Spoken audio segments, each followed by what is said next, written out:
Welcome to Unfiltered Growth. Real Talk on Trends and Strategies. This podcast is your weekly dose of reality-checked wisdom As we explore the intersection of entrepreneurship, marketing, culture, business, and innovation. We strip away the BS and dive into real challenges and opportunities for revenue growth. With a sharp, unfiltered lens. Expect raw conversations, real success, And failure stories. and practical advice that you can apply to your journey. No filters. Just growth. If I would tell myself, like my younger self, I would 100% just start like a drop shipping e-com business, because now they're way oversaturated. So I would do that back then. Now I would not start one.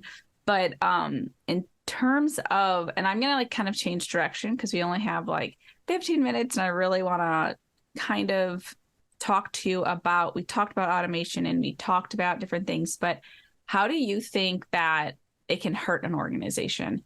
And with the automation and the tech and everything like that, where do you see it hindering, and how can people overcome that pushback when they want to start doing all of the tech that you mentioned, like Apollo and Lavender and things like that, because those cost money, obviously. And where can a head of sales talk to their VP of sales saying, hey, we need this? And then also, how can that hurt the organization? Yeah. So I've been saying this. I actually was about to post this the other day and took it down before I posted it, deleted the draft. So I believe that what I'm doing for lead gen that's driving leads for organizations is going to kill lead gen in the way that I'm saying we're going to do it. So I'll first start with how does this hurt organizations? The more that organizations automate, the more reserved buyers become.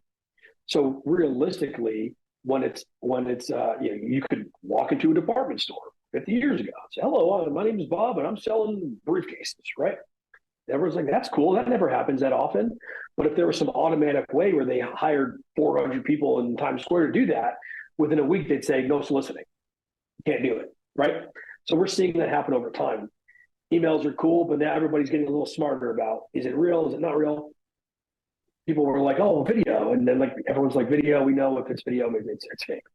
So anyways, all I mean to say is that it pushes us away from whatever that thing is, the more we automate it. So where today someone can receive an email and they can see that it's personalized. The first line's personalized. It goes directly to their inbox. It talks to their segment because the person who sent it, me, segmented everybody before we sent it and changed the value prop. And it asks the right call to action because Lavender told me what call to action to use, or I've seen it in my own world, what actually works. And there's a PS now because we know that increases reply rates by 30%. And it's then followed up within 5 minutes with a phone call from a sales rep because there was this app to push them over. Well, if that's happening today, I'm like, wow, that was cool. Or just like, weird, they called. Next year, I'll be like, that's really friggin' annoying. Oh, I just got an email. I opened it and I got a phone call 2 seconds later. Classic. And so we're going to stop answering our phones altogether, stop answering our emails altogether. I wouldn't be surprised if we see in the next year, 2 years, companies going, we don't use email, we use Slack. Now what do? You can't call them because it's all cell phones. You can't email them because they're not on their email, they're in Slack. How the hell do we get to these people? So I think that within 2 or 3 years, the automation that I'm creating, the automation that anybody else is doing, and whatever they're doing will cause people to move away from whatever that medium is. That's the negative. You've mentioned a lot of the tech that like Lavender and Apollo and things like that. And those are obviously tools that you automate actions with, but those tools cost money. And some organizations might not have that money to spend on that. So say I can rephrase it in the sense of talking with a new like director of sales who maybe is getting promoted to VP or is going to make those decisions to do those technologies. What tech would you choose to spend your money on like right away? And when would you say like, let's wait on that before we see what happens? Sit on intent. It's not as cool as it looks. It's all BS. I also, any signals, all that buying signals stuff, just chill. All you really need is you need a tool to get as much content as physically possible. Distribution matters. To me, that's instantly. It's $97 a month. It costs you $6 a month for the emails you're going to get per email. So it's instantly. Two is you need a list of people to go after. So I use Upwork to do that, and they use Apollo and ZoomInfo or whatever else to get the information, and then they do their tweaks.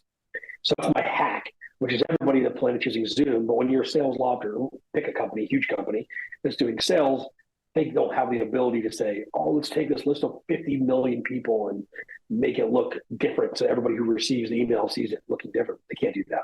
You can. And then the third is content. So we're really like content, audience, and I would hire someone like me or grab my sequences that are in my LinkedIn bios. There's plenty of other ones too you can get that are free, and just steal that content, plug it into instantly. So you have the distribution engine and plug all of that through sales prospects, so that you're getting as many good content as fast as possible to as many people as possible. Don't worry about anything else. I wouldn't worry about Lavender. To be honest, like, do it yourself, test things out. They make plenty of good content out there. Yeah, that's it. Anything else, don't do. If you think you should do something else, what you should do is do some scenario planning first. So one of the things, you can actually check it out. It's a free tinyurl.com/official scenario builder. And what you want to do is you want to look at your costs, your people, and your outputs today. And then you want to make some estimations on, well, what if we bought this tool, that tool, this software, that software, whatever, and make some estimations of how much increase in win rate, deal size, number of leads, whatever it's going to bring, in addition to how much it's going to cost. And see, does the cost and expected outcome, is the outcome greater than the cost? And a lot of times what I find is that, especially customers I talk to, they're like, listen, I've sent 300 emails. I know my response rate, I can get one meeting per 300. And I go, wonderful. Then you should have no worry spending a few $1,000s to set up a tool that's going to give you 3,000 emails every day, because you have a little bit of data to be able to make that decision. So I think that should answer your question. Yeah, it does. Thank you. We're going to bring this all home to a close. To unpack, what would be, if someone's listening and you hear yourself in third person, like, oh, wow, I just dropped some bombs of knowledge and swagger, all that energy and good stuff. What's the takeaway you hope listeners get from this for what you share? If you could summarize it up. Don't overcomplicate what needs to be done. Don't be afraid to take first choice. And don't take too long when you could have someone else do it for you much faster. Outside of being a great VP of sales and helping make a ton of money, at the end of the day, we can't take the money with us. So what makes you happy? Where's your happy place? I feel like it's really cheesy saying it, but it really is making other people so happy. Like the mission of my company is I want to make people more proud of themselves through getting better at sales. But the things I look at every day are like comments or emails or whatever, not from an ego perspective of like, Mike, you helped me do all these great things, but more of like, really, you got a job that you're so pumped about? There's a construction worker who was like, I worked construction for my whole life, and now I'm in sales because of you. I'm like, man, I'm going to carry that with me to the gates, So I feel like I'm it's a blessing to be in a position where you can help people hit what they're trying to do, and anybody who's managed people know exactly the feeling I'm talking about. I find with growth, as we've echoed throughout this whole conversation, relationships is key, but also just gratitude. I'm coming from a place of gratitude. I get the opportunity. It's kind of like a child gets hurt and you have the parent that's like, it lets the person sit with that pain versus the parent that's like, you good. Psychologically, they're like, maybe I'm not going to cry as loud. I'm not going to, okay, I'm good. And I think just the gratitude, I get blessed another day to go out here and get something, to get money, to which funds the impact, which funds the vacation, which funds the better life, the generational wealth, whatever it is you want that money to transfer into, You just got another, no matter how bad the sales cycle was yesterday, no matter how bad you didn't work so hard for this multi-million-dollar client and they close you off in the last second. Clearly, I'm bitter about it. I digress. I get to wake up another day and try again with the opportunity to serve people that could benefit from our zone of genius. So I found that very impactful. So we thank you. We're in the exact same. Thank you. I appreciate you guys. Mm-hmm.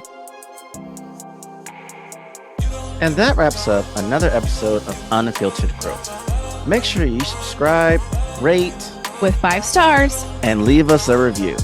Remember, growth doesn't happen in isolation. Join our community of bold thinkers and doers on social media and stay connected. Don't forget to go to season3media.com/podcast for strategy or event inquiries, resources, or to just chill with us. Until next time, keep pushing boundaries, embracing diversity, and never stop growing. This is Christina and Troy signing off. And remember, no filters, just growth.